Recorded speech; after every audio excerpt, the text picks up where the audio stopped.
बोलिए विष्णु भगवान की जय। एकादशी मैया की जय। माघ मास की सटतिला एकादशी की व्रत कथा। युधिष्ठिर ने पूछा, जगन्नाथ श्री कृष्ण आदि देव जगतपते, माघ मास के कृष्ण पक्ष में कौन सी एकादशी होती है, उसके लिए कैसी विधि है तथा उसका फल क्या है? महाप्राज्ञ, कृपा करके ये सब बतलाइए।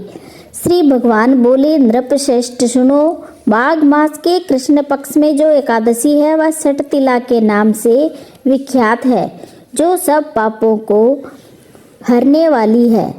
अब तुम सटतिला की पापहारिणी कथा सुनो, जिसे मुनिश्रेष्ठ पुलत्स्य जी ने दालभ्य जी से कहा था। दालभ्य ने पूछा, ब्राह्मण मृत्यु लोक में आए हुए प्राणी प्राय पाप कर्म करते हैं, उन्हें नरक में न जाना पड़े, इसके लिए कौन सा उपाय है, बताने की कृपा करें। पुलत्स्य जी बोले, महाभाग, तुमने बहुत अच्छी बात पूछी है, बतलाता हूँ, सुनो।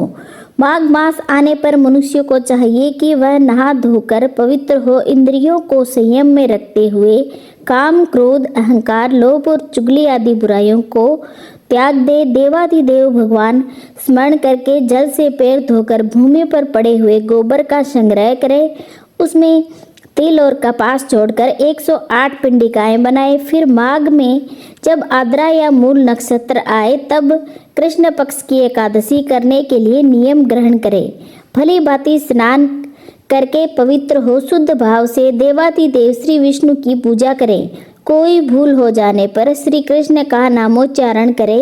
रात को जागरण और होम करे। चंदन, अर्गजा, कपूर, नैवेद्य आदि सामग्री से शंख, चक्र और गदा धारण करने वाले देव देवेश्वर श्री हरि की पूजा करें।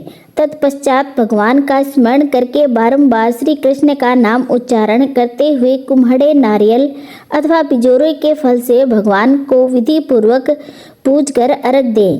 अन्य सब सामग्रियों के अभाव में 100 सुपारियों के द्वारा भी पूजन और अर्घ दान किए जा सकते हैं। अर्घ का मंत्र इस प्रकार है। सच्चिदानंद स्वरूप श्री कृष्ण, आप बड़े दयालु हैं। हम आश्रयहीन जीवों के आप आश्रयदाता होइए। पुरुषोत्तम, हम संसार समुद्र में डूब रहे हैं, आप हम पर प्रसन्न होइए। कमल नयन, आपको नमस्कार है। विश्व भावन, आपको नमस्कार है।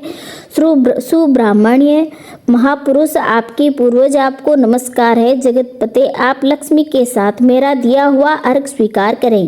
तत्पश्चात ब्राह्मण की पूजा करें, उसे जल का घड़ा दान करें, साथ ही छाता, जूता और वस्त्र भी दें। दान करते समय ऐसा कहे, इस दान के द्वारा भगवान श्री कृष्ण मुझ पर प्रसन्न हो। अपनी शक्ति के अनुसार श्रेष्ठ ब्राह्मण को काली गो दान करें। द्विज श्रेष्ठ विद्वान पुरुष को चाहिए कि वे तिल से भरा हुआ पात्र भी दान करें। उन तिलों के बोने पर उनसे जितनी शाखाएं पैदा हो सकती है, उतने 1000 वर्षों तक वह स्वर्ग लोक में प्रतिष्ठित होता है। तिल से स्नान करें, तिल का उपटन लगाए, तिल से होम करें, तिल मिलाया हुआ जल पिए, तिल का दान करें और तिल को भोजन में काम ले। इस प्रकार 6 कामों में तिल का उपयोग करने से यह एकादशी सटतिला एकादशी कहलाती है, जो सब पापों का नाश करने वाली है। बोलिए विष्णु भगवान की जय। एकादशी मैया की जय।